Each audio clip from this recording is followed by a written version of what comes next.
Hey everyone, Tyler here from Inverted Access. Today I'm taking a look at RIVE from developer 2 Tribes. Now before we get into the video, I wanted to talk a little bit about Inverted Access. You may have noticed we haven't had a chance to upload many articles or videos lately. That's hopefully going to change. We've kind of shifted our focus a little bit, and basically what you need to know is that Inverted Access is now more focused on videos and Twitch streaming, so hopefully you should see a lot more video content from us in the future. Alright, let's get back to RIVE. RIVE is a twin-stick shooter with platforming elements and also a bit of exploration involved. Like I said, it's from developer 2 Tribes, who have actually announced that RIVE is their final game. They have no plans to work on any future games. You may know 2 Tribes from the Toki Tori series of puzzle games, which are actually really thoughtful and in-depth puzzle games that I enjoy quite a bit.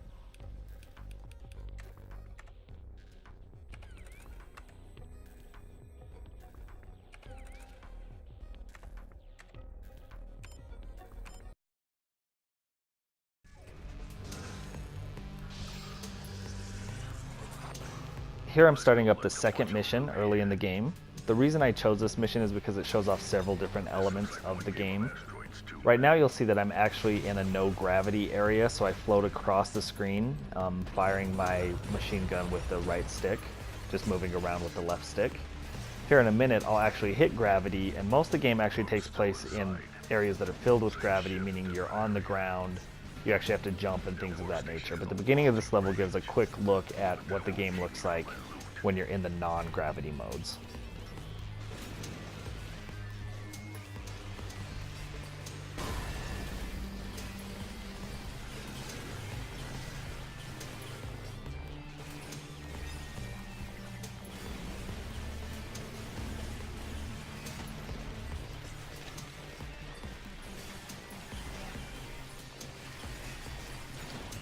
You can already see that this game is pretty intense. There's enemies all over the screen, flying around. Everything is out to hurt you. I'm very close to death here. You can see my screen flashing as well as my little tank character flashing. So yeah, I'm just trying to survive. Here in a second, I'm going to trigger the gravity, and then you'll be able to see how most of the game is played. I use my hacking beam here, which controls that panel and shuts off the gravity. And now I actually get an ability to hack a new type of bot. I'll be able to hack the nurse bot, which is right next to me, and that one will refill my power. A piece of nurse drone source code.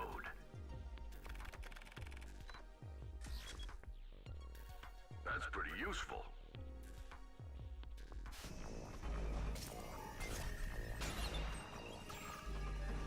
Thank you, nurse drone. You're my escape from a world of pain. So now that gravity's been reactivated, I'm actually exploring more like a normal vehicle would. I still have the ability to jump and double jump, however. So that's where a lot of the platforming challenge comes from in the game. The enemies still come at you at the same sort of pace on the ground. It's just a little bit easier for them to hit you because you are on the ground instead of just floating through the air.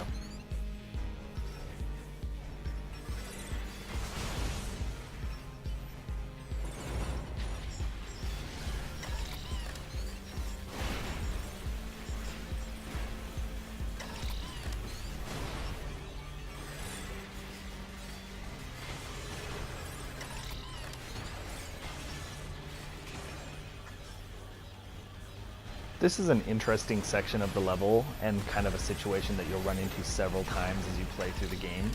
You'll see I'm going forward here, killing enemies, and I'm actually going to be told to retreat and turn backwards. Now I have these laser beams coming at me from the opposite way and I have to retreat backwards. I get stuck in this little crevice area with very little ways to move or get out of there. I mostly just have to kill enemies. Throughout the game you'll be put kind of in these set pieces where you can't go too far left and right. Usually you'll have a bigger area than this, but usually you can't move too far left or right, and you got to kill wave after wave of enemies. I'm going to upload an additional video that shows this off in a later level, but it's really kind of one of the more fun and challenging parts of the game is when you get restricted by the environment and you really have limited area available to move, dodge, and kill enemies and waves of enemies.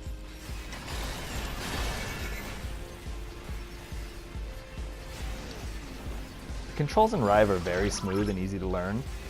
As I mentioned before, you both aim and fire with the right stick, and then you move around with the left stick. You press R2 to fire your special attack. You'll notice in the bottom right corner of the screen, you can see the little rocket icon where the square should be. That's the only special attack I've unlocked up to this point, but pushing R2 will fire a wave of rockets at the enemies. Enemies will also drop crates that refill your special attack. You don't have an infinite amount of those. You actually only have one and need to refill it after you use it every time. You can purchase the rockets and several other weapon and tank upgrades kind of in between the missions when you go back to the main hub area. You purchase them with bolts that are dropped from the enemies. They function as a kind of currency in the game.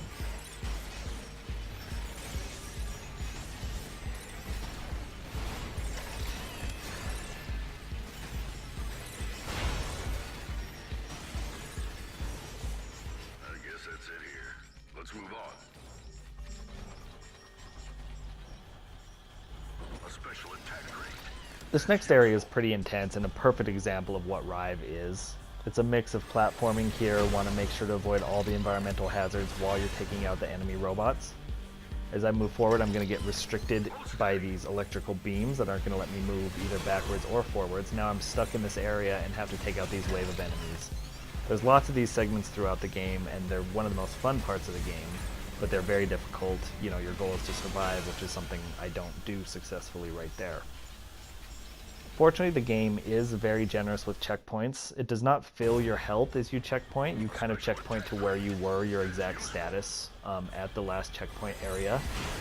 However, it's always, I haven't run into a checkpoint yet that was really far away. It's always very close to where you were, so at least you have a chance to make amends for your mistake, and you'll see this time I do significantly better. I know which direction they're going to be coming from, and I'm able to survive and move on.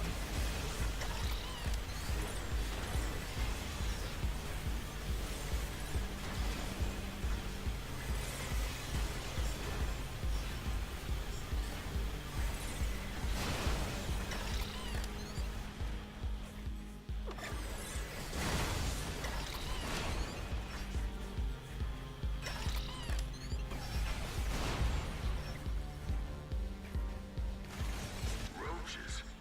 Yuck. Bats. Yuck.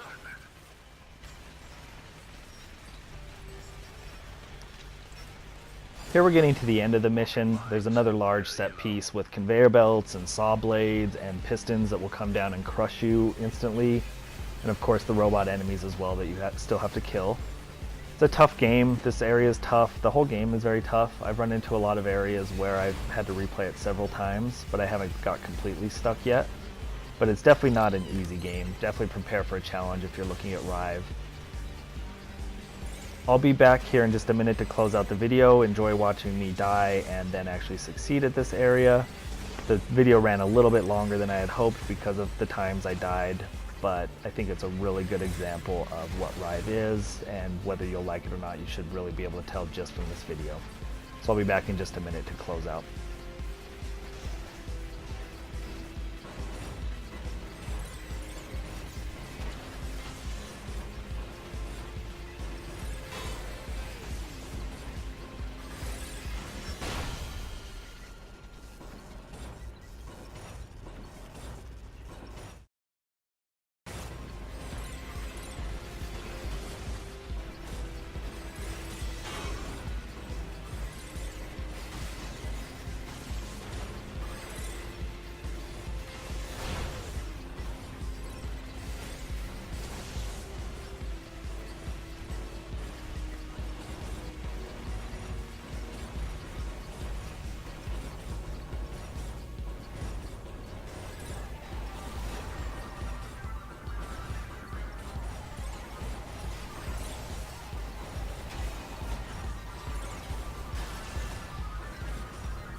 Alright, we're finally wrapping up this section and wrapping up the level.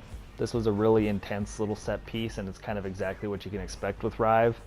a lot of environmental hazards kind of getting in your way, and then robot hordes that are trying to kill you as well, and you have to think on your feet, and you always have to keep firing. It's just exactly what RIVE has. It's just this high-octane, really intense game. I'm having a lot of fun with it so far. The art style is great. There's several different settings. There's like a water level and a lava magma world that looks very different. And I just love the design of the game, and the gameplay is really top-notch, and I've had a great time with it so far. This has been Tyler with Inverted Access. Thank you everyone for watching. If you liked the video, please make sure to subscribe, and stay tuned for a lot more videos from Inverted Access. Thanks.